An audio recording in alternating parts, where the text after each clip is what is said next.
You're on mute. Hello.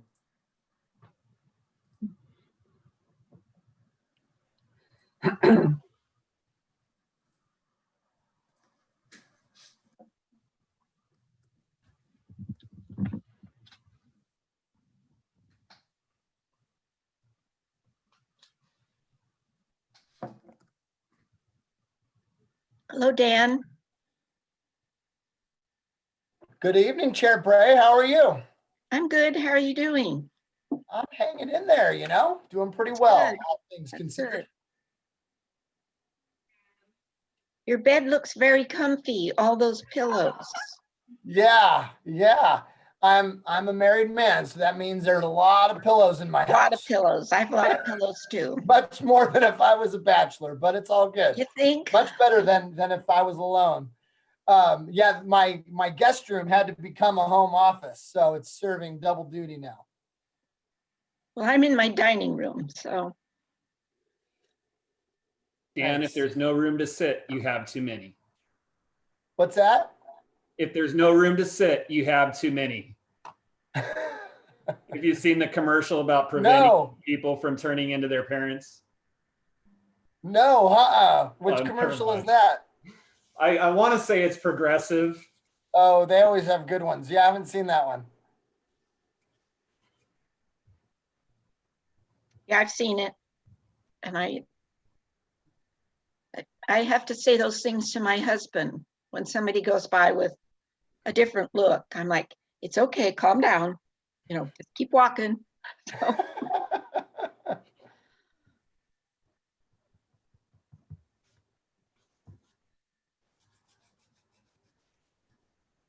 Hi, DJ.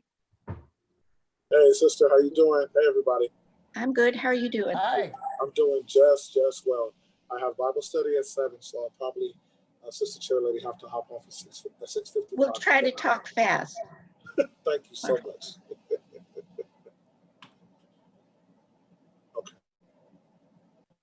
Okay.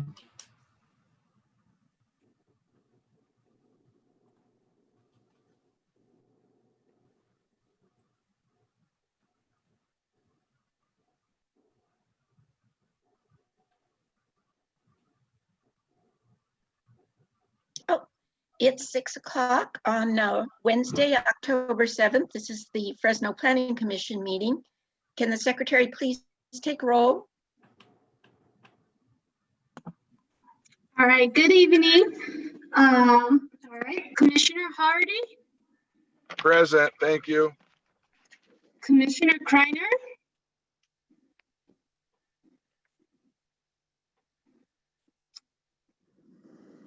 Commissioner Kreiner, I think you're muted. Here. All right, thank you. Commissioner Sodi Lane. Here. Thank you. Commissioner McKenzie. Here. Commissioner Vane. Here. Commissioner Diaz. Here, I'm sorry. Thank you. Good, Chair we're all Bray. here. So now we'll do the Pledge of Allegiance. We have our fancy digital flag. Okay, ready, salute. I pledge allegiance to the flag of the of the United United States States of America and to the and to the republic for which it stands, one nation, under God, indivisible, with liberty and justice for all. all. Okay, I'll read the procedures. While emergency order number 2020-12 is in effect, City of Fresno public meetings will be conducted electronically and telephonically only. As such, this meeting is being conducted electronically and telephonically. The public may participate in tonight's meeting by using the Zoom link or calling the phone number provided on the Planning Commission agenda. Please note that all participants will be on mute until they're called upon by the chair, at which point they will be unmuted. If you're a member of the public and would like to comment on an item, please use the raise hand function on Zoom, or if you're calling in, dial *9. To avoid confusion, please wait for the item you desire to comment on to be called by the chair before electronically raising your hand or dialing *9. And I'd like to add, and be sure that when we ask for people who are in favor, that you're speaking at that time, and if you're in opposition, wait until that time. For each matter considered by the commission, there will be a staff presentation, followed by a presentation from the project applicant. Testimonies from supporters of the project will then be taken, followed by testimony from those in opposition. The applicant will have the right to a final rebuttal presentation prior to closing the public hearing. In accordance with Section 13 of Article 2 of the Planning Commission Rules and Regulations governing the length of public debate, all public testimony from those in support and in opposition of the project will be limited to 3 minutes per person. Any testimony that references race, religion, ethnicity, economic status, national origin, or any other classification protected under state or federal law in a derogatory manner shall be deemed irrelevant and will not be considered by the commission in making its land use determinations. If you challenge these land use determinations in court, you may be limited to raising only those issues you or someone else raised in oral or written testimony or before the close of the hearing. So we'll start with approval of the agenda. Are there any changes to the agenda? No changes to staff. Okay, can I have a motion to approve, please? I move to approve the agenda. A second, please. I'll second. We have a roll call vote. All right, Commissioner Hardy, Yes. Commissioner Kreiner, Yes. Commissioner Sodi Lane, Yes. Commissioner McKenzie, Yes. Commissioner Vane, Yes. Commissioner Diaz, Yes. and Chair Bray. Yes. Okay, we'll now move to the consent calendar. We have approval of minutes from our meeting on September 16th. Does anyone have any changes or additions to that? Okay, so can we have a motion to approve those minutes, please? Motion to approve. Motion by Commissioner Diaz, a second. Second. Second by Commissioner McKenzie. Can we have a roll call vote, please? Commissioner Hardy, Yes. Commissioner Kreiner, Yes. Commissioner Sodi Lane,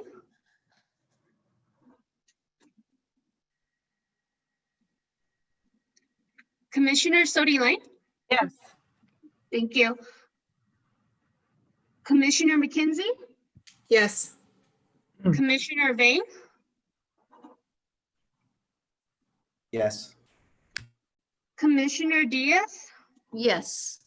and Chair Bray. Yes. So that you. passes. Do we have any reports by commissioners? Nope. Okay.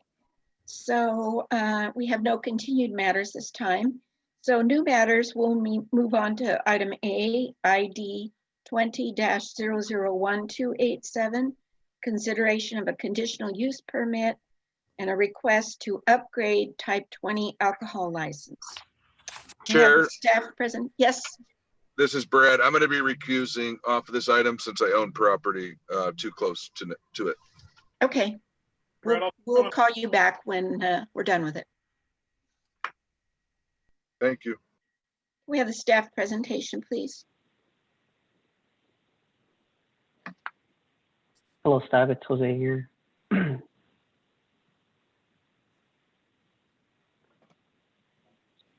Can you see my screen okay? My presentation?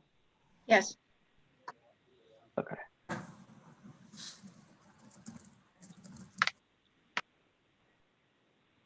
Good evening, Chair and Commissioners. My name is Jose Valenzuela. I'm with the Planning and Development Department. Tonight, you will be considering the subject conditional use permit application and the related environmental assessment.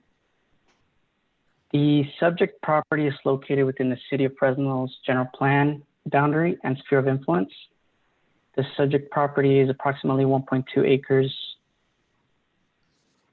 and is located on the southeast corner of West Ashland and North Blythe Avenues. The project is surrounded on the north, east, and south by vacant land. To the west, you have an existing shopping center. The planned land use designation and zoning classification for this site is community commercial and CC, respectively. On September 1st, 2020, the Planning and Development Director denied the ABC conditional use permit application, which requested to upgrade to a Type 21 off-sale alcohol license for beer and wine and distilled spirits. A couple days later, the applicant submitted an appeal of the denial and is now being brought to you for your consideration.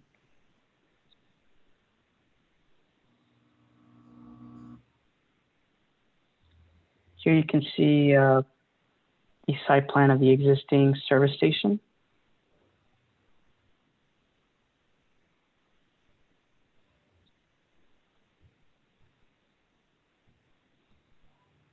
Staff looked at the location restrictions listed in section 15-2706E, which stated that new alcohol uses shall not be near sensitive uses, near other alcoholic establishments, within high crime areas, and within high concentration areas.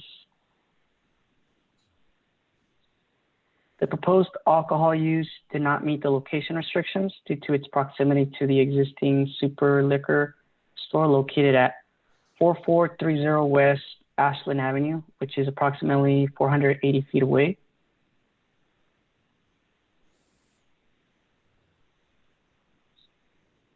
Additionally, staff looked at the number of licenses in Census Tract 38.09, which only allows for 4 off-sale alcohol licenses.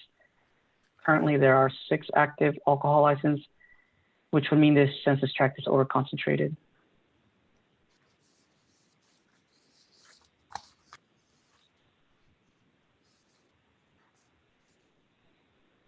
The police department did review the proposed alcohol use and determined that the project is not within a high crime area. However, should the application be approved, the applicant will be required to comply with the conditions of approval listed in their memo dated July 20.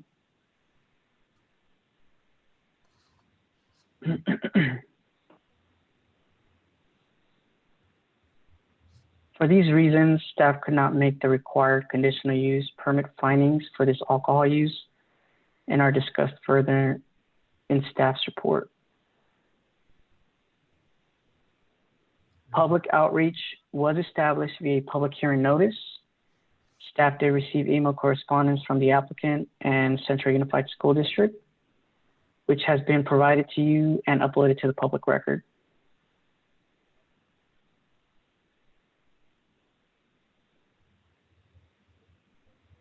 Staff recommends that the Planning Commission deny the appeal and uphold the director's decision to deny the subject alcohol use application. Should the Planning Commission grant approval of the ABC license, the following should be required: make the exceptions to the location restrictions, amend the CUP findings, and adopt the environmental finding.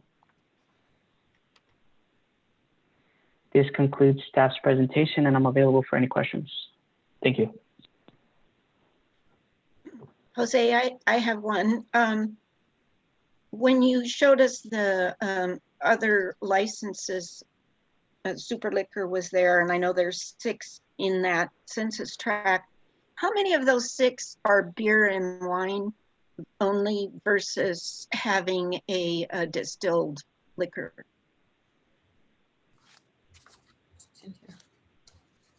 Four of them are type 20, beer and wine only. Okay, and so Which there's includes 2 the, existing distilled liquors. Yeah, oh yes, that's correct. Okay, that's what I wanted to know. Thank you. Mm-hmm. Does anyone else have any questions? Jose, I have a question for you, Jose. So I'm reading the staff report, and then I noticed that in there it states that the director could not make an exception due to Exhibit J, policy and procedure number C005. The Johnny Quick convenience store does not contain these 8 elements. Do we know how many elements the Johnny Quick actually met and the amount of elements that they didn't meet at all within the Exhibit J?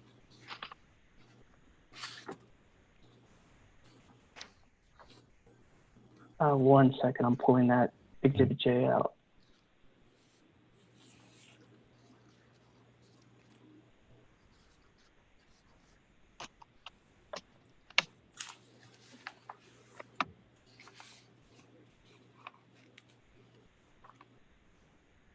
Talks about the specialty grocery store.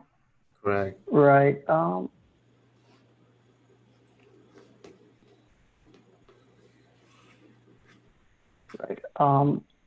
Yeah, so I don't know the exact. So what I did is I went off the operational statement, and I didn't see that anything that was listed in the operational statement met the definition of a specialty grocery store. But I included it in my staff report as a, just as, we're crossing that avenue. We're eliminating that. That opportunity almost in a way. That opportunity, yeah. Okay. We Thank you. all received an email from the applicant sharing with us the types of foods. We received that a few days ago. Mhm. Okay.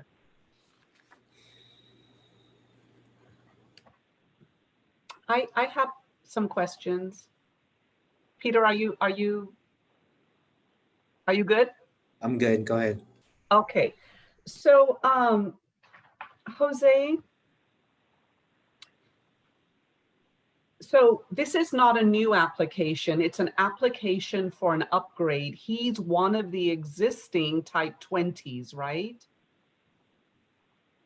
Correct. He is one of the existing type 20s. Okay. So on page 2 of the report, page 2 of 9, it talks about the census tract, right, being 3809. How recent or how current are these numbers from ABC? So on their website, they state that they're daily reports, and when I was writing the staff report, I generated this report that you see on the screen, and I also generated one report today just to confirm that we have the same numbers, and we do. It's the same active licenses. So his Johnny Quick food store number 175, do you know when his type 20 was issued in comparison to the other 5?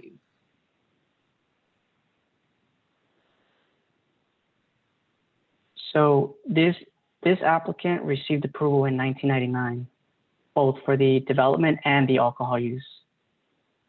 Been in business since 1999? Correct. And so when did the Fresno Municipal Code get updated, if you will, to limit the number of licenses? So I reviewed this application based on the 2016, our current code, which was updated in 2016.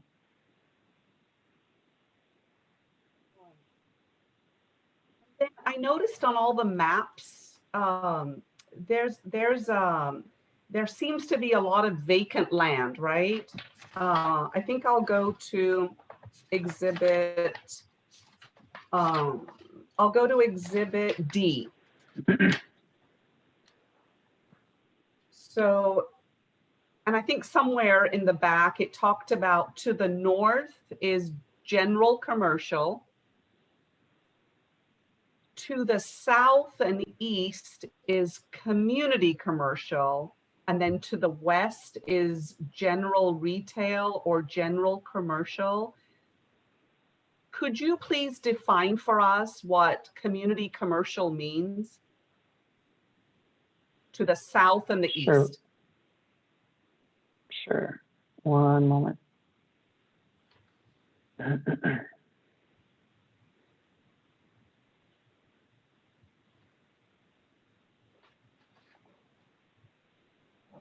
Commissioner Sodi. Okay, so, go ahead. Go ahead, Jose. I was just gonna give you the quick definition from our code.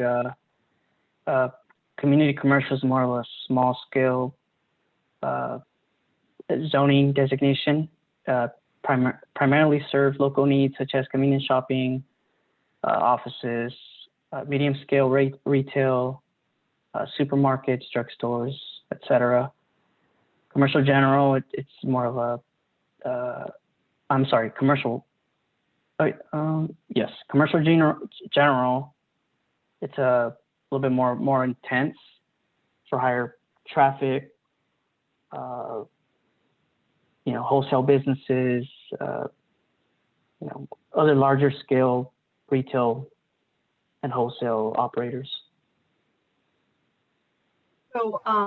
So where it talks about on Exhibit D, residential single family, medium density, residential multifamily, medium high density, in your opinion or based on facts that perhaps the Planning Commission, perhaps the DARM department, do you foresee a lot of new home growth out here with multifamily and single family homes? Potentially, yes. Where the zoning allows for it, that facilitates that type of development, and depending on what the market forces dictate, there is potential for that, and for commercial. Being near a major highway and near the exit there, so there is potential. I don't know how soon, but yes, multifamily, residential, and commercial. Okay, so that's what it's zoned for, but are you aware of any projects out there that have already been approved? Or anybody from DARM?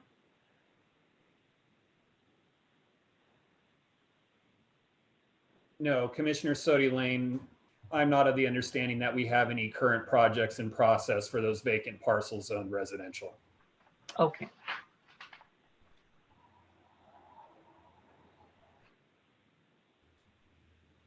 That's it for me.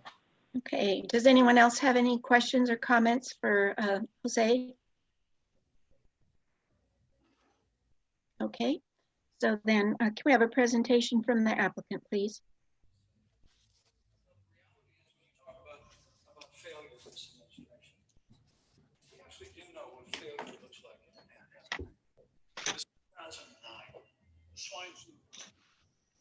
Here.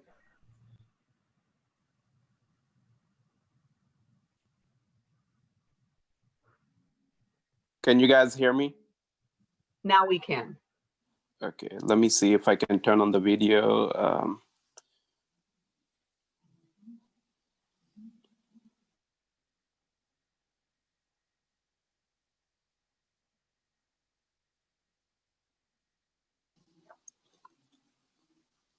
All right. Am I good to go?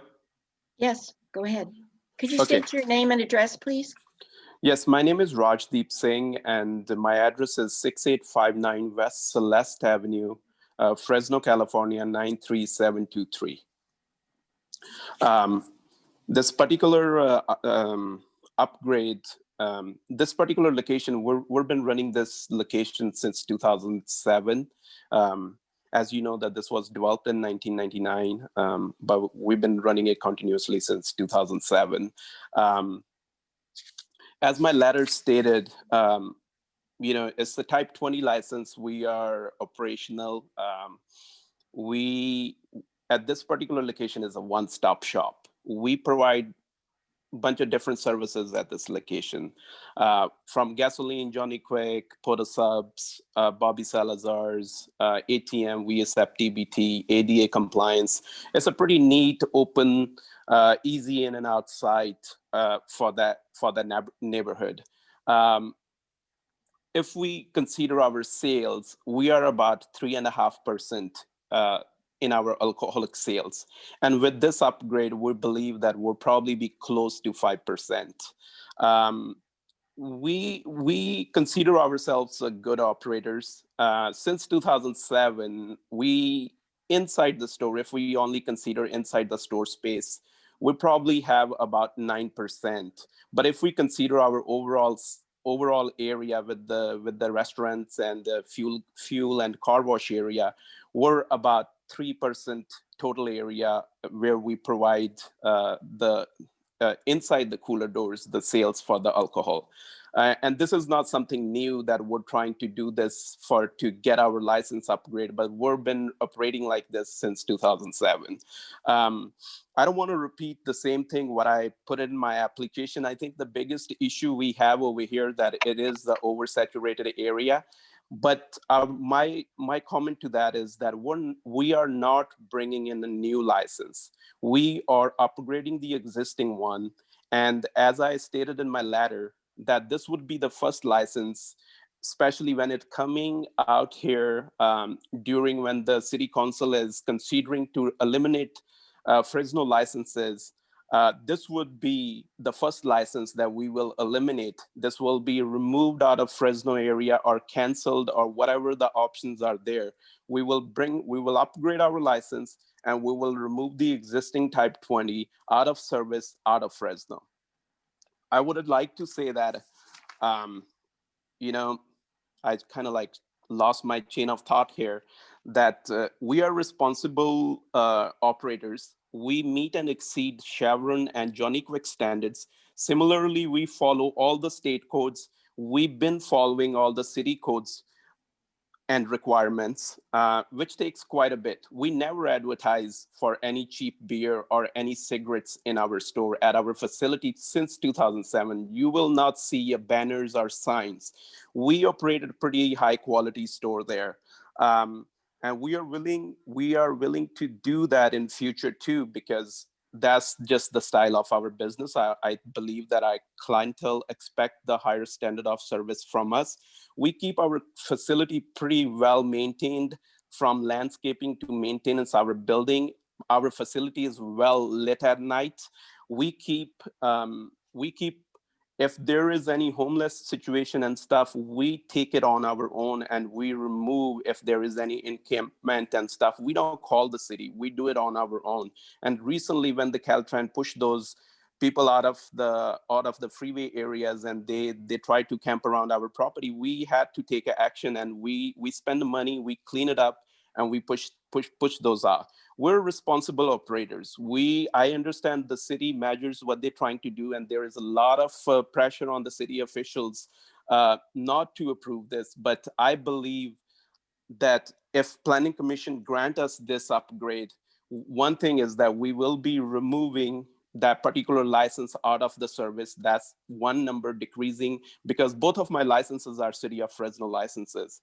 And it will give us the opportunity to be more competitive in that area. Our store is not a typical store. We don't carry 70 to 80% of alcohol sales and stuff. The new items which we're gonna bring in is gonna be behind the counter. Nothing's gonna be stacked inside the store, and we are not increasing our counter area. It's gonna be whatever space we have, it's gonna be fit in there. And I hope that you guys understand, this is something that we take pride in.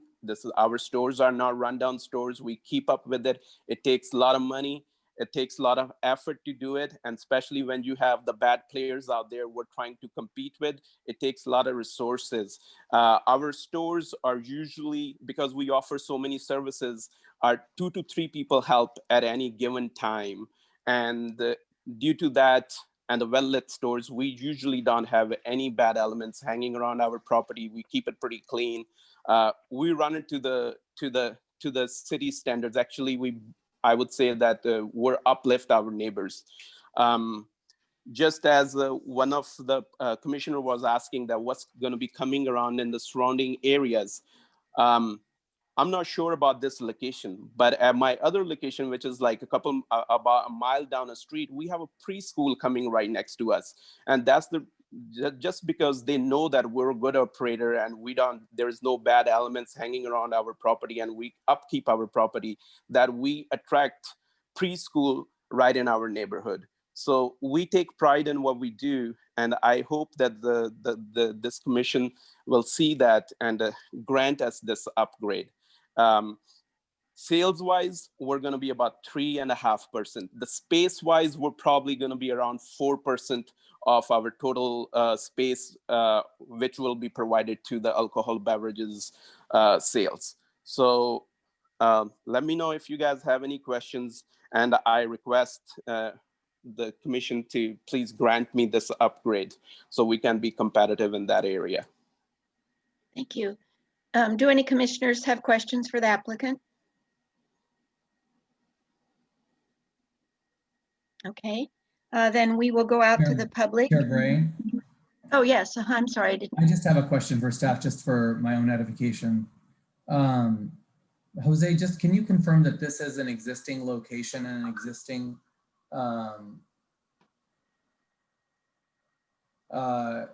CUP, or is this a new CUP application for the permit? They have a CUP for a type 20, and now to upgrade, they need a new CUP for their type 21. So is it a new establishment? No, it's an existing establishment. Okay, so Raj, it's an expanded use under the code. okay, thank you. Okay, do we have any public comment? Are there any members of the public who wish to comment in favor of this application? If you are a member of the public and you want to comment on an item, please use the raise hand function or press *9 on your phone. No one has their hand up at this time. Okay. Is there anyone in opposition? Same thing. If you want to speak in opposition, please use the raise hand function on Zoom or the *9 on your phone. Yes, we do have somebody with their hand up. Hold on a second. Okay.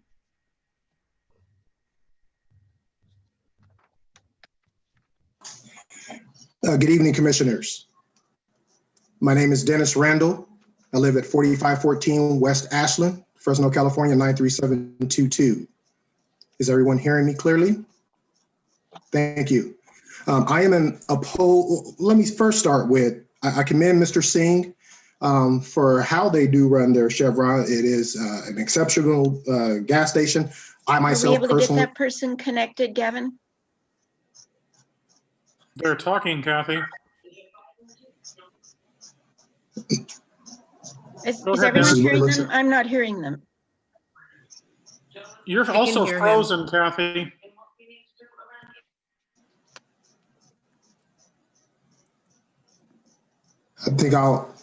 I guess I'll continue. I do commend Mr. Singh on how they run their Chevron. I personally buy propane from their location from time to time. With all that being said, I do have to oppose their changing their license to a alcohol license. Our community is overly saturated. As Mr. Valenzuela pointed out, there's 6 other locations that have beer and wine and 2 other locations that sell alcohol. Ashland and Blythe is a high trafficked area. It is just west of the 99. What Mr. Valenzuela failed to mention was that directly across the street from the Chevron is a senior assisted living facility.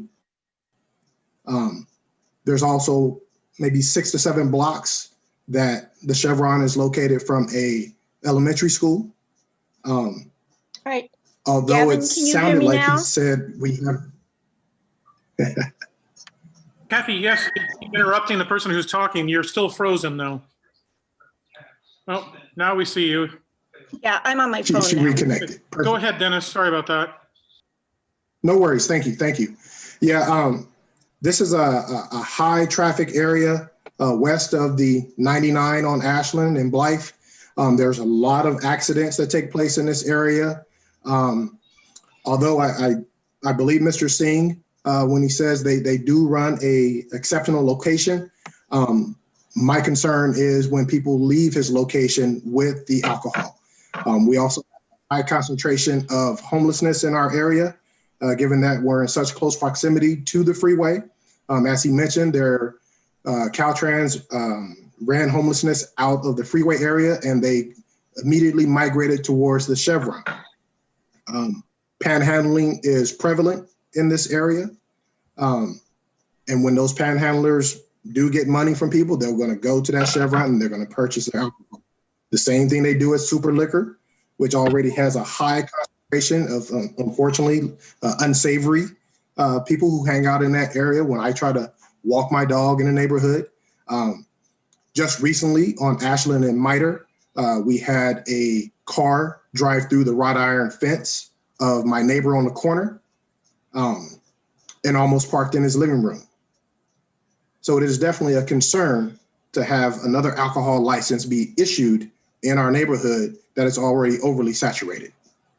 I yield my time.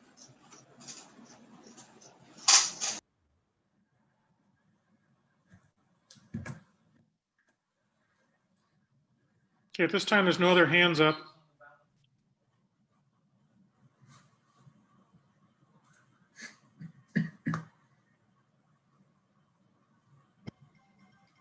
So the applicant would like to say something.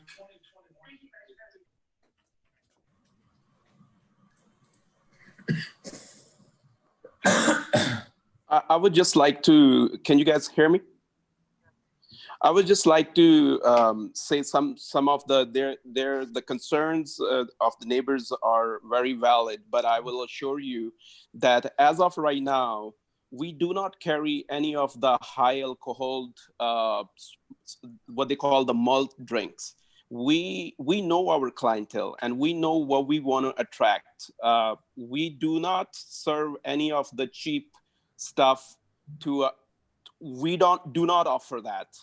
At our store. And panhandling and stuff, if those people go to whoever serves the cheapest stuff out in an area, and we don't do that, and we don't need that kind of attraction at our facility because our facility has much bigger, much higher standard than that, to just like, because it takes time and effort to just like go out there and have those people keep walking and have them not stalling at your property. And we don't want to attract that. We're on with the neighbors on that concern. We would, and there are conditions in this upgrade which is provided by the police departments. We won't be carrying those small drinks, small liquor items at our facility. That will be one of the conditions. And we've been following those conditions. There are a lot of stores, because there is no the code regulation. There are a lot of stores abuse that, but we don't do that. We've been following the code and regulations, and I assure you that if we get this upgrade, that we will keep this facility as it is. It will just provide us a little bit better opportunity to compete better with our surroundings, because with the COVID, with the high labor, because you think about it, typical liquor store, they just can run it by one person. The facility like ours usually take 2, 3, 4 people at the times to run it. So what we're trying to do is we're just trying to be competitive, and during this time we just want to stay on top and provide what we provide out there to the neighborhood and be good neighbors in that area.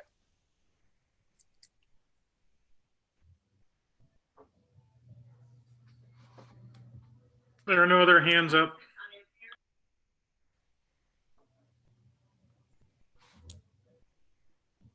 Kathy, can you hear us? Raj, I think you're gonna have to take over. I don't think Kathy's functioning correctly. Okay. Well, Raj Sodhi Lane, Yes. go on. Oh, so I think I now close the public comments Yes. and move to commissioner comments, questions. You can allow staff to sum things up if they want to at this point. I actually have a question, Raj.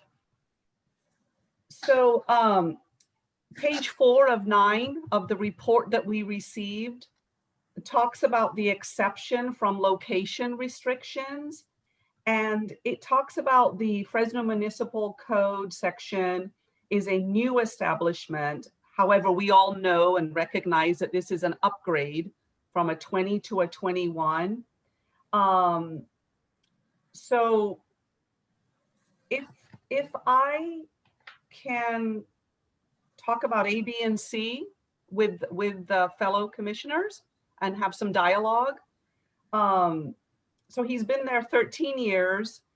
The District 1 Council Review Committee approved the request unanimously on August the 6th, based on the percentage of space and the location of the liquor being behind the counter, and then the area out there as a growth area based on the maps. Is it possible to make a request for the exception from location restrictions? If we know that the chief of police has determined that this is not detrimental or is a high crime area, based on the email that we all got a few days ago that talked about all the services that they offer. And I'm sorry, I don't have that email in front of me, but there was a whole list of food items and other stuff. And I'm sorry, I don't have that email in front of me. And then C talks about the proposed outlet providing or acting as a public convenience area, because I see that whole area as a high growth area. It just hasn't been spoken for based on staff report. So how do I do that? Is that a question for me, Commissioner? Yes. Yeah, so I think that that would be something that the applicant needs to do and reach out to the chief of police for before the determination at the planning commission level. One option that you already have a letter from Andy Hall in our packets. Sorry, does the letter say that this would be? Has no, the letter, hold on. He states that he has no objections to the issuance of a type 21. It's somewhere in here. Did other commissioners see it? No. No? Nope. It's in exhibit P, and it's one of the memos within the draft conditions of approval. Is that B as in boy, I didn't see it either. P as in Paul. P as in Paul, okay. Got that letter. We go to it now.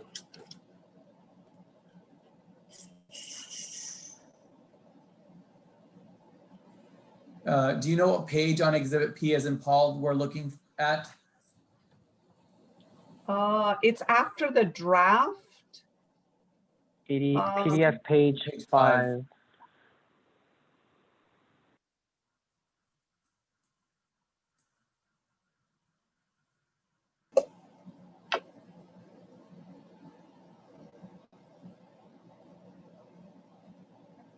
The back of that letter that, hold on.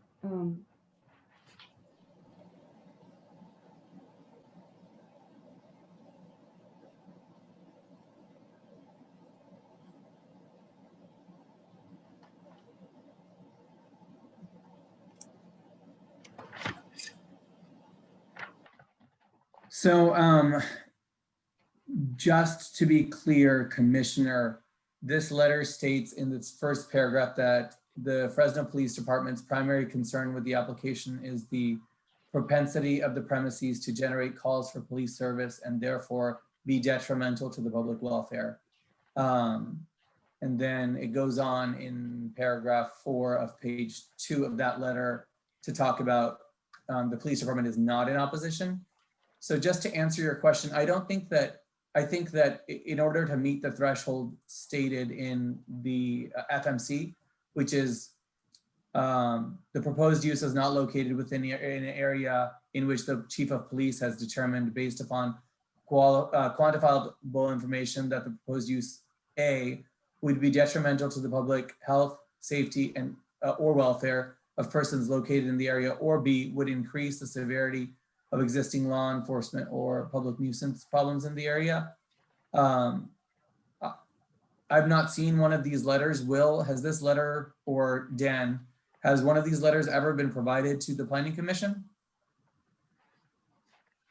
Raj and Commissioners will Tackett, Planning and Development.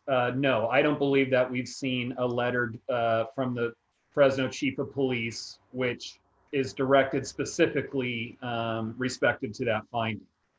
Obviously, if the commission feels that the evidence provided in the report lends to your support of one of those exception findings, then that's something that you can consider. But yeah, to Raj's point, you know, not being in a high crime area doesn't necessarily translate directly to any potential for a detrimental impact to the public health, safety, or welfare.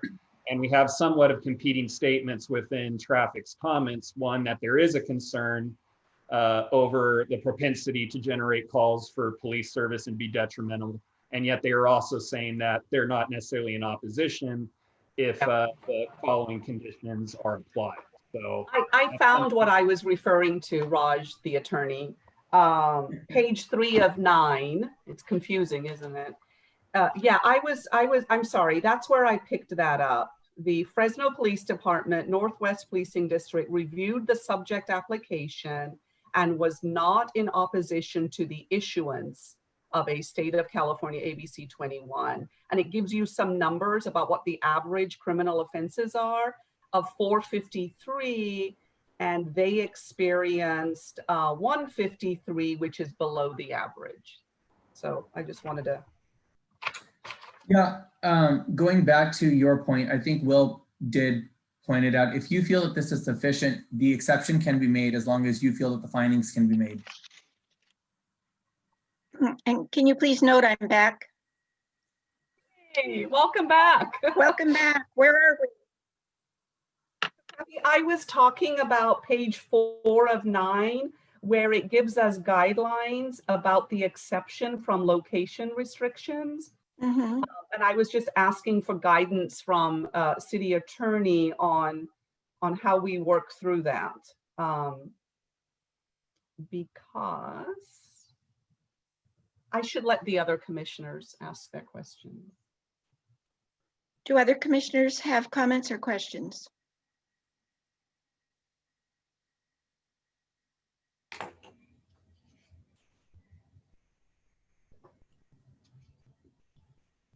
Okay. If no one else does, I do have comments. Obviously, I missed what Raj was speaking of, but it sounds like what I was thinking too. It might surprise you, but I'm not inclined to deny this license to the applicant. I think finding A, that it is within the applicable zoning, and finding B, it does go along with the general plan. Finding C, it won't be adverse to the public health, because I too read the police, the application, the letter from the police department saying that they weren't opposed to this. Finding D, that the design, location, and size are consistent with in the reasonably foreseeable future land uses. And finding E, I think the fact that this is not adding a license, that it's just upgrading one would help us with that one. So that's my opinion. So does anyone want to make a motion? And Raj, do those, Raj, the attorney, do those, are those findings that we can make that I just stated? Yeah, if those are the findings of the commission, then they can form the basis of your motion. Yes. So they're not nuts, is what you're saying. I cannot opine as to whether they're not nuts. If you stated them on the record, then it gives staff something to memorialize. Okay, all right. So do we have a motion? I'd like to make a motion. So I'd like to make a motion based on the exception from location restrictions, because this is not a new establishment. He's been there for 13 years. It's not new like you said, he's giving up one type for another type. A talks about the chief of police and his concerns about public nuisance. It meets B because it's incidental and the amount of space that he's going to use and where that location is going to be. And then I do believe that C is met based on the proposed subdivisions out there, both residential and commercial. And based on District 1 Council's review also. So I'd like to propose that we approve the applicant's request for an upgrade to a type 21 CUP. Do we have a second for that motion? A second, ma'am. Was that Commissioner Kreiner? No. Yes, ma'am. Okay, thank you. So we have a motion by Commissioner Sodi Lane, seconded by Commissioner Kreiner. Can we have a roll call vote, please? Okay, Commissioner Kreiner, Yes. Commissioner Sodi Lane, Yes. Commissioner McKenzie, No. Commissioner Vang, No. Commissioner Diaz, No. and Chair Bray. Yes. Okay, that's 3 out of 3. So that motion fails for a lack of a majority. Okay, so that means we need another motion, correct? Correct.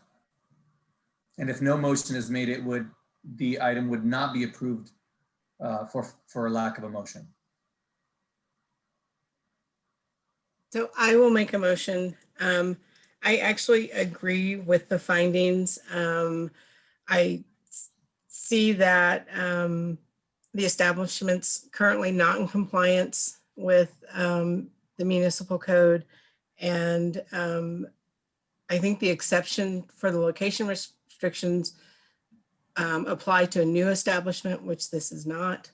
And so I recommend that we approve staff's recommendations as presented. I'll second that. Okay, we had a motion by Commissioner McKenzie and seconded by Commissioner Vang. Can we have a roll call vote, please? Commissioner Kreiner, Yes. Commissioner Sodi Lane, Oh. Commissioner McKenzie, Yes. Commissioner Vang, Yes. Commissioner Diaz, Yes. and Chair Bray. No. So it looks like that passed 4-2. And we'll move on to our next item, which is consideration of vesting tentative track map number 6183, 6184, and the related environmental assessment. Can we have a staff presentation, please? Yes.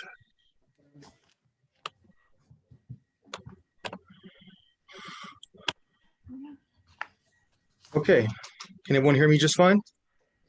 Yes. Good. All right, good evening, Chair and Commissioners. My name is Rob Holt with the Planning and Development Department, and staff brings forth consideration of vesting tentative track map numbers 6183 and 6184, as well as the related environmental findings for the environmental assessment. The proposed track maps are located on the northwest corner of West Madison Avenue and South Valentine, as well as the property surrounding the northeast corner of Madison and Valentine, as indicated by the red dashed lines. The subject area is generally surrounded by vacant agricultural land and rural residential homes. These two maps are a component of a larger planned area deemed the Oasis Master Plan area, which includes already 2 approved maps that would abut each of these maps to the north. With that, I'd like to start with track map 6183, which is the northwest corner of Madison and Valentine. This map will comprise of 66 single-family residential lots on approximately 17.7 acres of vacant property. The project proposes a residential density of 3.72 dwelling units per acre, which is consistent with the medium-low residential density range that is between 3.5 and 6 dwelling units. The average lot size for the residential subdivision is 9,719 square feet, and the project complies with all other development standards within the RS4 zone district, which includes open space and setbacks and things of that sort. I will go more in detail on open space, considering this is part of a planned development area. The park that actually will serve this site or this side of the property will be 1.6 acres, just so that's clear. But before getting to that next slide, I'd like to continue with the remaining talking points. The Council District 3 Project Review Committee recommended approval of the project, 6 votes to 0, and they provided recommendations which have been outlined in the staff report provided to you. And also, recycled water will be provided for just only the public landscaping and irrigation of the Oasis Master Plan area. That would include the common open space areas and landscape easements. And landscape easements can be considered or include areas such as pocket parks, landscape buffers, park strips within the adjacent public street rights of way. The recycled water will not include or be included to serve the private front yards or any portions of the individual lots proposed to be created which comprise private property. And moving towards the park, so this is the map north of the proposed 6183 that's already been approved, and the park space is in the middle there. It's a 1.6 acre park, and this park area is proposed to include various playground equipment, full-size basketball court, barbecue and picnic areas, shaded benches, and landscaped open space. So again, the bottom of this track map are where the 4 streets connect to the proposed new track map. Moving to the east side, which was 6184. This map will comprise of 18 single-family residential lots on 3.77 acres of vacant property. The project proposes a density of 4.77 dwelling units per acre, also consistent with medium-low, between 3.5 and 6. And the average lot size here is 6,699 square feet. The project will comply with all other development standards as stated from before. I'll show you the open space on the next slide. The Council District 3 Project Review Committee recommended approval of the project 6 votes to 0. They had the same recommendations from as 6183, again, provided outlined in the report. And recycled water, again, will be utilized for the public landscaping and irrigation for this area as well. And the 0.82 acre park space is right towards the center of the subdivision. You can see on the southwest corner of this, that's the proposed track map that will connect to this already approved track map. And this park space will include various playground equipment, shaded benches, and landscaped open space. So with that, in conclusion, staff's recommendation for approval of the vesting tentative track map 6183, 6184, and the environmental assessment. I'd be happy to answer any questions you may have. Hey, please note that Commissioner Kreiner has left, and is Commissioner Hardy back? Yes, I am. wasn't. Okay. All right. Thank you. Does anyone have any questions for staff?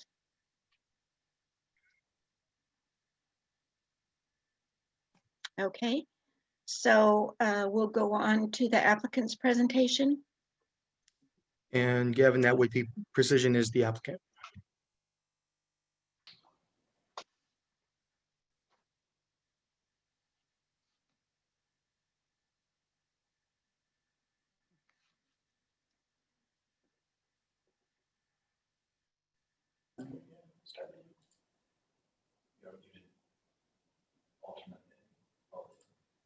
Can you guys hear me? They're shaking their heads. Yes. Okay. Sorry, here's our presentation. Hello, I'm Monique Emerson from Precision Civil Engineering, and I'm representing the property owner. And I just wanted to highlight a few of the amenities of our project. Although these two maps are part of the Oasis Master Plan development, as Rob previously mentioned, which is a larger master plan community consisting of 4 track maps, 2 of which were previously approved. This exhibit shows the entire Oasis Master Plan area. The areas in red show the 2 maps that are before you tonight. And the total net area of all 4 maps is 125 net acres. And there are 599 units total. So as you can see, what you're looking at tonight is a small portion of this larger master plan community. So this is a map that was originally approved. Rob discussed this. This is tract 5463. This is 5456.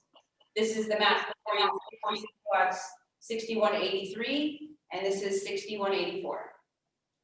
I won't discuss this too much since Rob already described this project. 6183 proposes 66 lots. Tract map 6184 is an 18-lot subdivision.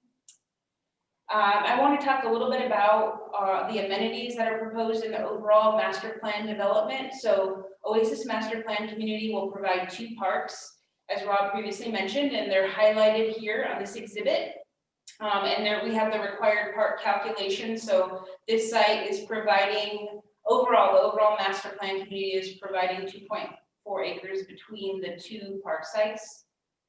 Here's a little bit more detail on the proposed park. This is the park that's shown as part of tract 5463. You can see it in context with the residential units next door and all of the amenities that are being proposed. And here there's some, you can see the play structures that are being proposed and the play courts. Here's the park that's proposed as part of tract 5456 and the related amenities. We also wanted to point out that, as Rob did, the project will provide landscape park strips on local streets and a paseo to access the park. So on this exhibit, you can see the paseo. So this is a pedestrian path that runs through this subdivision so that residents can easily access the larger park.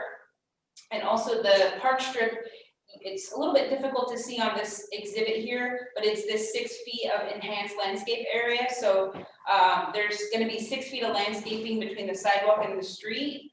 And this will make the neighborhood more appealing and pedestrian friendly. And this isn't typical of most conventional subdivisions proposed in the city of Fresno that have been proposed recently.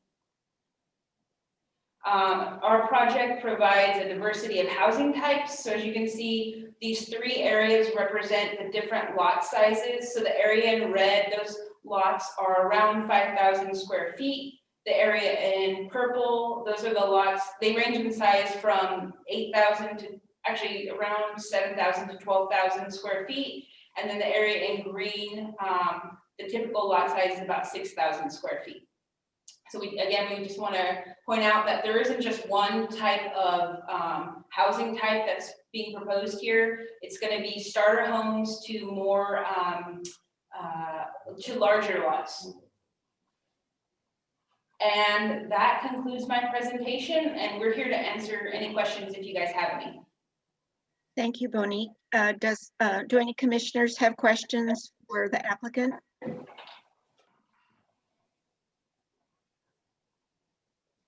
Okay, if there are none, we'll go out to the public. Is there anyone from the public here who is in favor of this development?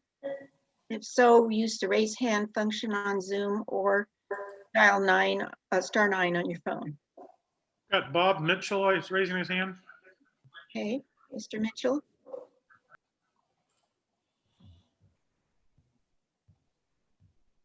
Good evening. Can you hear me?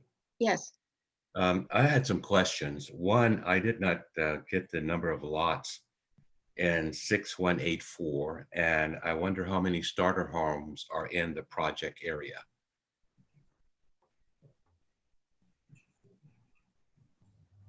Can the applicant answer that question? Yeah, 6184 has 18 lots. And how many starter homes? I'm not sure how that's Yeah, defined. tract 6184 that consists of the larger lots in this overall development. So those are going to be the more premium lots. So those are the move up lots. You know, yeah, I agree with that. Defining what a starter is a little more difficult, but ultimately, the bigger the lots are, is that you'll get the move up market from the smaller lots. Does that answer your question, Mr. Mitchell?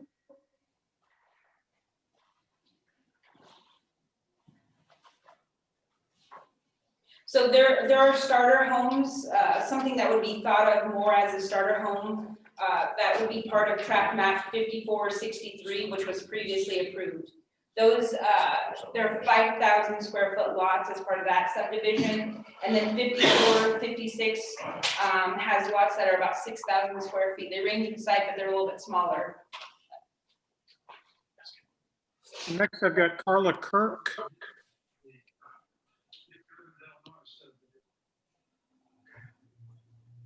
This is Dennis Major, and I am Carla Kirk's father, and I live at 184 South Valentine, Fresno, California.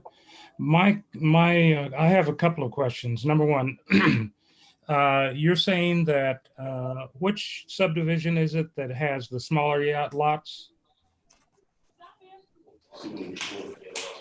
It's a map that's already approved, tract 5463. And that's the one in red? Can I bring up I think I'm not able to share screen. Yes, You guys still see my screen? Yes, the large red area was the, yeah. I'll bring it up again so you can see. There you go. So that is a portion of that tract, previously approved tract map. And that's the smaller lots? Yes. And it appears that there are three entries into the subdivision on Valentine. Yes. Is that correct? For that for which there's one entry. That's for the total. Yes, you're correct. Well, it would be 5 for the total project. It looks like. And this is all going to be, this is not a gated community, I'm assuming? No, not a gated community. However, it is walled. It'll only be walled on the major street because it's required. Walled along Valentine and along Madison, is that correct? Correct. Okay, and how many lots are in the red zone? I know that that's been previously approved, but how many lots in the red zone? 239 lots. What are the setback requirements for that section of project as well as the section in blue? In purple, I think that is that R15? You should have staff answer that. Yeah, staff may be able to answer that better. Those were previously approved maps, and off the top of my head, I want to say it's either 15 feet or 20 feet. I actually have the project conditions. Number 16. That's the. You know, actually, let me pull this up here. So this is a typical. Can you see this here? Yes. This is a typical lot layout. So for the 5,000 square foot series, this is a layout. And let's see, I think we're calling for 18-foot setback. Actually, a smaller setback for a 5-foot setback adjacent to the porch. City standards. Okay, and what are the side yard? Sorry, it's city standards. Side yard setbacks are 5 feet, did you say, or? It's you know, I don't know the zoning for that map. I want to say that it's conventional, so it's going to be a 5-foot setback. It's going to meet the requirements of the zone district. And Bonique, I can assist. We'll tackle planning and development. So track 5463 was approved subject to RS4 zone standards that would require a minimum 4-foot side yard for those lots. They have to total, I believe, 10 between the two side yards. So one could be 4 and 6, it could be 5 and 5, but no less than 4 on the side yards. Okay. Yeah, that's all I had. Okay, is there anyone else in favor of the project? Got another hand up, Clint Williams. Okay, Mr. Williams, please state your name and address. Clint Williams, 3300 Kearney Boulevard. Can you hear me okay? Yes. Yeah, I'd like to just state that I'm a little concerned about the small size of the lots. The way the project was described by the gentleman at the beginning, I guess the owner and developer, as vacant agricultural and rural residential homes, just leads me to believe that somebody has really not done their history of the neighborhood and the area. 1 block away, where I live and a number of others live, it is a community that is larger homes. Since the early 70s, has been a upper middle class neighborhood of doctors, lawyers, very accomplished civil service employees. And to change the neighborhood with a subdivision of smaller lots is really a discredit to the neighborhood and indicates to me that somebody really has not done their history of what that neighborhood represents. The 3-block area from California to Kearney to Madison with the Valentine spine has a lot of history that is being overlooked, in my opinion. Most of those lots were families that came in the late 60s, late 70s. And to change all that with smaller lot size is a discredit to the neighborhood.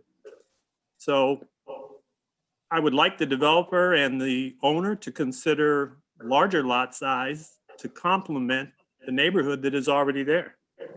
There's a lot of history in that neighborhood as it relates to, some pretty accomplished individuals that were born and raised in the area and grew up in some of those houses that are larger. And it's just going to change the neighborhood to go to a much smaller lot and a much larger density that I hope the commission and the council reconsider that just to make sure that what's going in there or what's planned to go in there is complementary to the neighborhood and the history of the neighborhood, because there's so much more history that I think the developer and the owner are overlooking to just put in smaller lot size and to build homes in that neighborhood that has so much history. Thank you, Mr. Williams. Is there anyone in opposition to the project? There are no hands up. Okay, we'll close the hearing and take this back to the committee. Actually, Commissioner, yeah, 2 people just put their hands back up. Well, Carla Kirk has already talked, and then Y. Garcia. So I'll let Y. Garcia talk. Can you hear me? Yes, we can now. Okay, fantastic. Okay, my name is Eli Garcia, and I live at 388 South Valentine. And I've been here for numerous years now, and I have to apologize because I'm speaking from a chapter of ignorance here, and that I kind of tuned in a little bit late. But I have to concur with the individual that just spoke a little while ago, and that I have been here for now almost 25 years, and there is a characteristic approach to this neighborhood.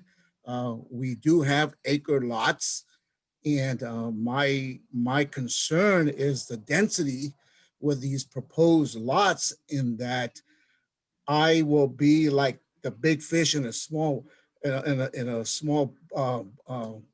bowl, if you will, in that I'm going to be inundated with all these small lots when I have this big lot here. And I was hoping that we would keep the character of the community kind of in in a situation where we have been for numerous years, and like the individual had mentioned that there's a history here. And now I feel like we're just going to be inundated with all these small lots, and it just doesn't fit the character of our community. And I just kind of feel that that is just it's a shame. It's a shame. I don't know that you've really taken account to what, you know, our developments look like right now. And I just feel like we're being imposed upon in that you're condensing all these small density lots into our community where we have grown accustomed to our children playing or grandchildren playing, where they can run around. And now it's kind of like we're throwing all these homes where, you know, where are children going to play? And I understand that this is going on everywhere, but this is a community where we have been here for years. And now all of a sudden, people want to just kind of lay out all these platforms and all these cement lots where I just feel it doesn't fit our characteristic of this neighborhood. And I wish that you would take that into account. Thank you. Thank you, Mr. Garcia. Is there anyone else? Yes, there's Sarah, and then two people that have already talked once, so it's going to be up to you whether they talk again, but I'm unmuting Sarah.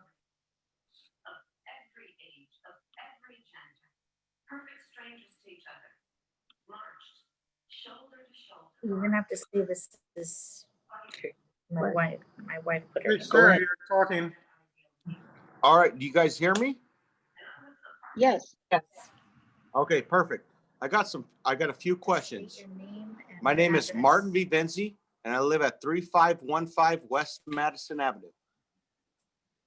And I have some questions is like, are you guys gonna widen the road? That's one question. And the question is the canal that's on Madison Avenue, are you guys gonna put it underground and pipe it in? That's another question.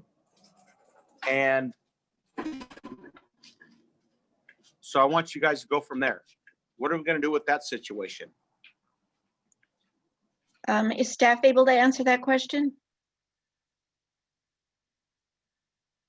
I would need to defer that to, I believe, Andrew Benelli, unless Wilders, you have information. Andy, if you'll take the traffic and streets, I need to look at the FID requirements for the pipeline. Thank you. I'm Andrew Benelli with the City Fresno Public Works Department. I could address our conditions of approval do require that Madison Avenue and Valentine Avenue both be widened to accommodate. I believe that they will each have, Valentine is planned to have 3 lanes. That's 1 lane in each direction and then a center turn lane. And ultimately, Madison will also have 3 lanes, but the condition on this project is for 2 lanes, 1 in each direction, and then there's turn lanes at the intersections. And I have looked at the FID requirements. FID is requiring that the open channel be piped. And that's on the south side of Madison. Okay, thank you. Does anyone else have any comments in favor or opposition to the project? Kathy, 3 people who have already talked, would you like me to call on them again? I think we're good. What does that mean? Yes or no? That means no. Okay, thank you. Then there are no new people with their hands up at this time. Okay, so we'll take this back to the commission. Commissioners, does anyone have any comments or questions? I have a question. Mr. Andrew Bocelli, my question is the widening of the streets that you're talking about, is that during the construction or after that construction that development is developed? It will be during the construction. They will need to widen. They'll need to install sewer, water, dry utilities like PG&E, natural gas, and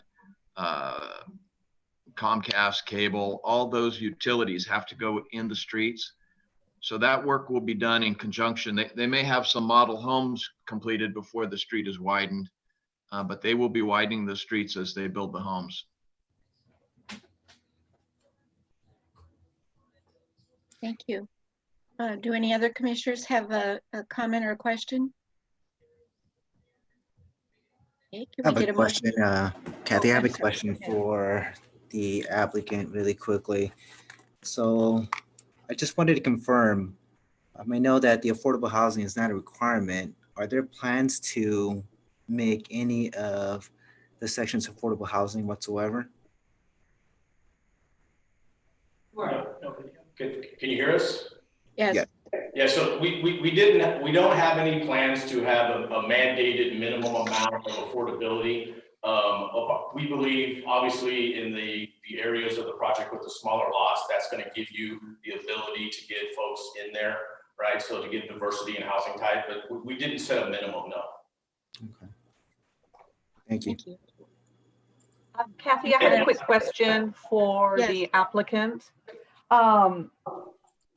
Could they please share with us the number of community outreach meetings for these residents that are now with us here today?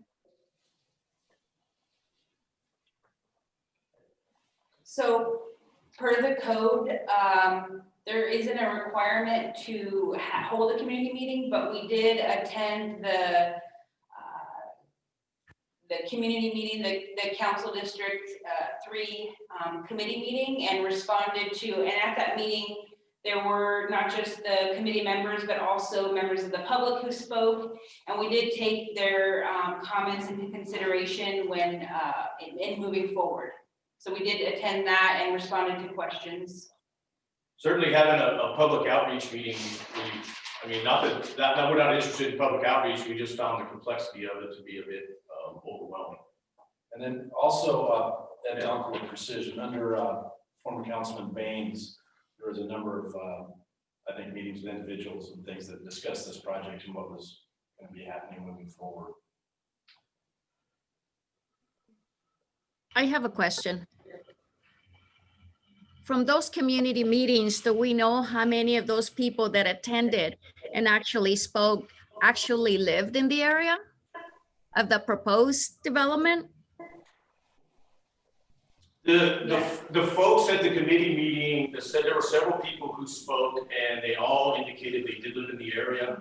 And I believe at least one of them spoke here tonight as well. But yes, they indicated to us that they were all from the local area. And they had varying comments, right? The comments were very diverse, just like the comments tonight. They were quite diverse. Thank you.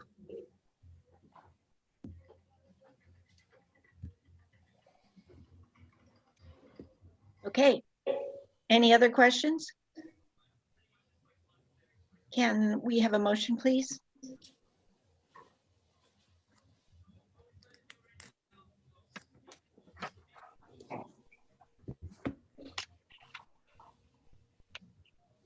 Would one of the commissioners like to make a motion on this subject?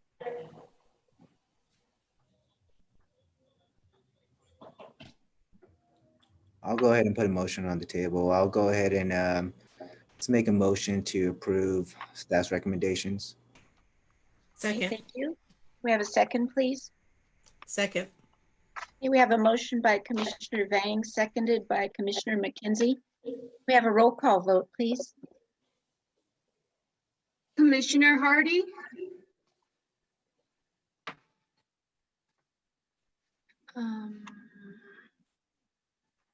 Is he still on? Commissioner Hardy?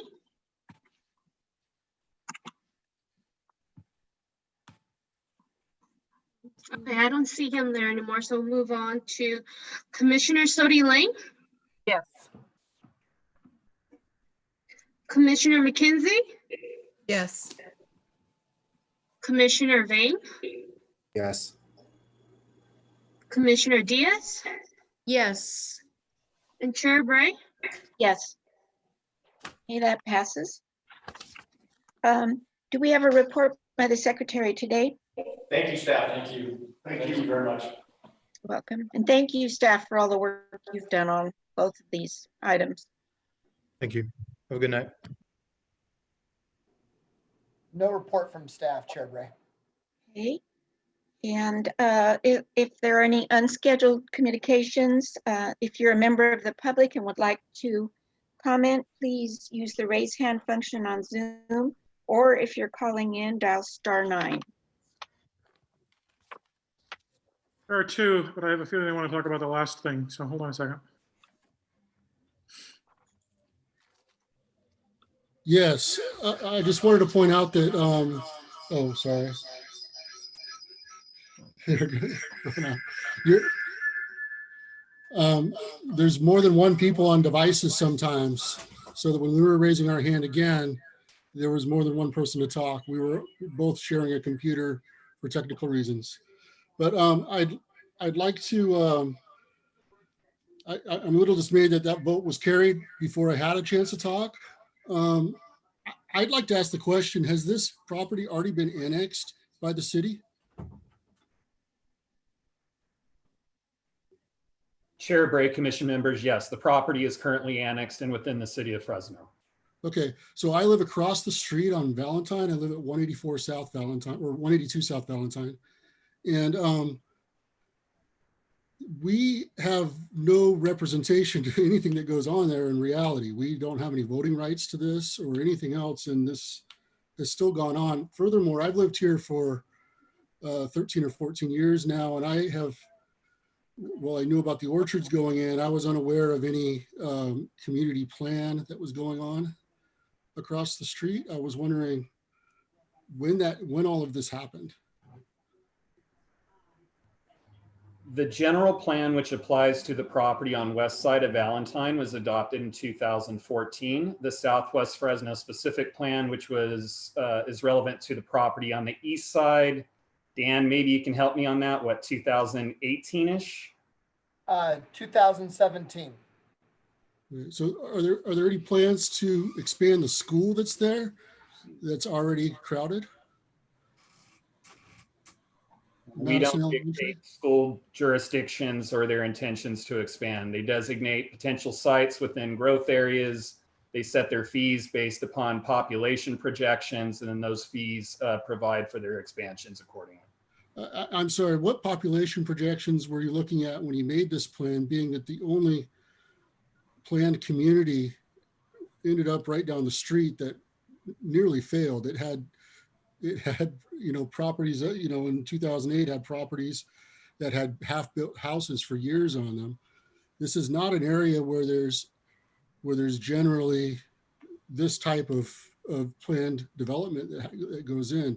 This would be the second of its type in its area. The first one was a massive failure, and is just now, what, 12, 14 years later, just now starting to become its own. You know, I know Mr. Trump decided to be president rather than build a golf course there, but you know, this is I just feel, I feel very strongly that we have no rights in this. We have no, I've had no say that I was aware of. I didn't know this was annexed by the city. I live in the county. I can't vote anybody out. So I'm a little dismayed at the action taken. I'm also dismayed that when we raised our hand again, we weren't given consideration. People do use more than one device. Families gather together. Multiple family members could have a say. Thank you. You said there's an additional person?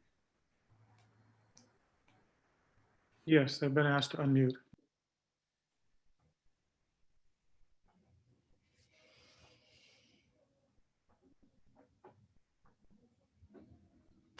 Again, there, now you're able to hear. Go. Can you guys hear me? Yes. Okay, I got another question. This is Martin Venzi, 3515 West Madison Avenue. The question is about widening the road. Are you going to take the property on the south side of Madison or the north side of Madison?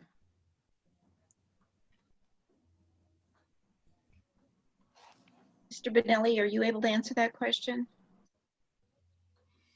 There's no additional right-of-way that is required on the south side of Madison for this project. However, there may be some work that is done on the canal on the south side of Madison. So it's not road work. There may be canal work that requires an easement for the canal, but the road right-of-way is adequate to widen the road already. And most of the work will be to the north. Thank you. Okay, Does that answer so your when you question? ride in the roadway, not so much. So when you're riding the roadway, you're not going to take my property, but you're gonna enclose the ditch. From what I'm understanding, you're gonna close the ditch, and most of the work's gonna be on the north side of Madison Avenue. All of the street work will be on the north side of Madison Avenue. The canal is planned to be piped, and there will be an easement for the canal, but it won't, it may be on both sides of the pipe, but there'll be no street widening on the south side of Madison, or none is planned at this time. Someday, if the area grows, it may be widened to the south, but that's not on this plan, not part of this project at all. Okay, so I got one more question. So the easement though, are we have to hook up to city water? What is the plan with city water and septic and the whole 9 yards? I want to know what is a property owner on the south side of Madison Avenue have to go through to hook up to city water, city septic, or what is the story? There will be a water line that is in Madison, and you would have the opportunity to have city water, but it would not be a requirement for you to obtain city water. It will be a requirement for anyone that's in the city limits, but you're not in the city limits. You're in the county. So you would have the opportunity though to have access to city water.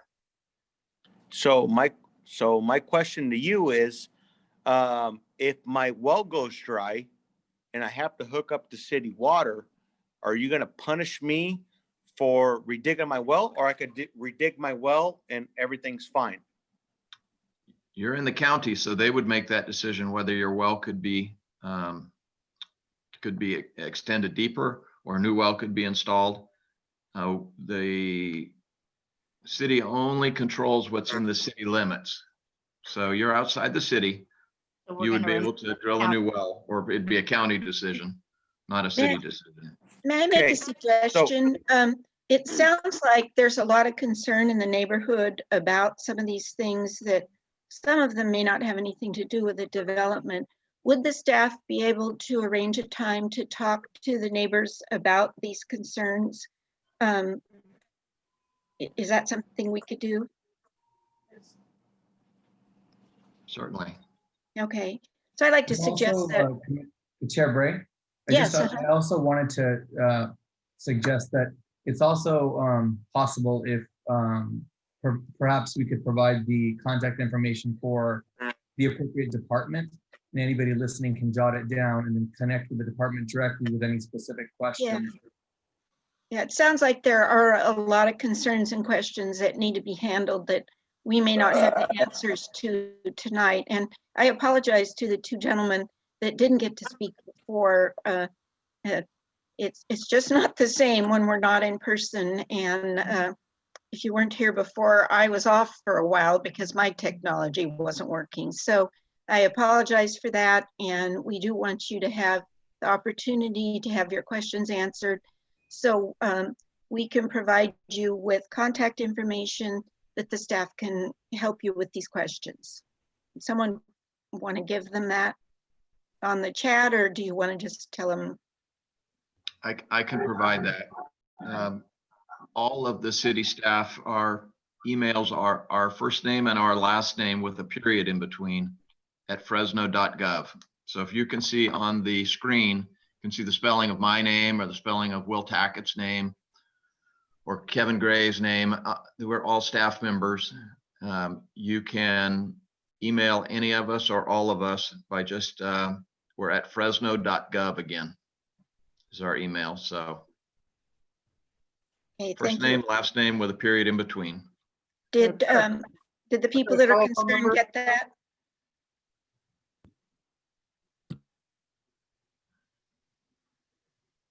What are you asking, Kathy? I was just making sure everyone got that. So Everybody's muted, so there's another new person with their hand up. Okay. Who is that? It's a telephone number. I've asked them to unmute. I have no idea who it is. There's no name. Hi, this is Kevin Gray with the Department of Utilities. I was trying to answer the gentleman's question in regards to the well, but he can contact me at my email address, kevin.gray@fresno.gov, and I can answer those questions. Thank you, Mr. Gray. Okay, with that, it's 7:32 and we will adjourn the meeting. Thank you, all of you very much. And again, I apologize for the technical issues. Hopefully we will soon be back in the chambers where we won't have to deal with these kind of things. So thank you very much and have a nice evening.